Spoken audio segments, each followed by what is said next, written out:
from the public scene. It's a big discussion, yes, but I'm more concerned about the political environment. This is just the first week of the year, and already we are seeing heightened political exchanges. Politicians have basically gone back to churches. I remember in the wake of the Gen Z protests in June this year, they were made to stay away from churches, but it would appear that with the turn of the year, with the new year, it's back to default settings. Is this what we should expect going forward? That we're just seeing these exchanges, some of them very nasty, just in church platforms?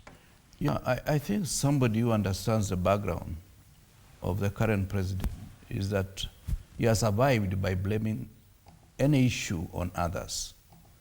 Even yesterday, when you hear him, when he was talking from the North Rift, he was saying the politics of tribalism, which used to dawn the landscape for a number of years, are now a thing of the past, and therefore, he's talking about uniting the people of Kenya.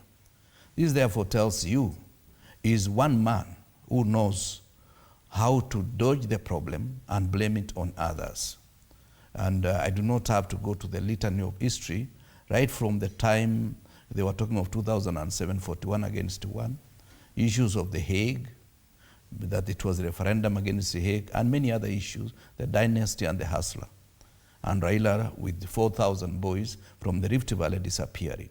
All those are issues that he has used to galvanize the imagination of Kenyans. Now he realized that the burden is on his shoulders.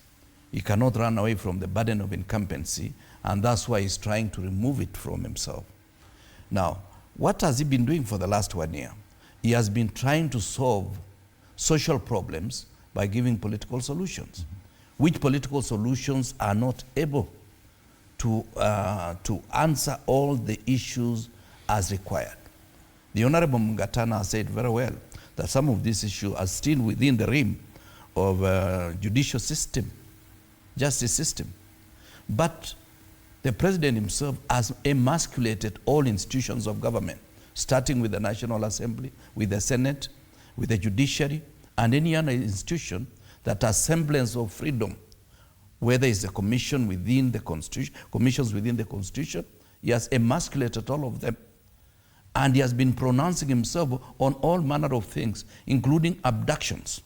Finally, he's the commander-in-chief. When we say he's the commander-in-chief of all the armed forces of the Republic of Kenya, he gets a brief from IG directly without the presence of any other person. He gets from NIS directly without the presence of any other person. Even from CDF, he gets it directly. So he cannot shirk that responsibility and tell us all of a sudden other people are to blame for the mayhem that has befallen our society. Number two, this is a system that is used to fighting the monster. And therefore Kindiki has been told, if you don't come out to fight the monster, and the monster in the house today is Rigathi Gachagua. So that's why he has gotten some semblance of courage to come out and spew a bit of certain unspirited challenge against Gachagua. You know, when you're in government, run the government as it ought to be run. And when you fail, you don't expect us to say, kudos, you have done very well, when you have failed to run the institution the way it's supposed to be run.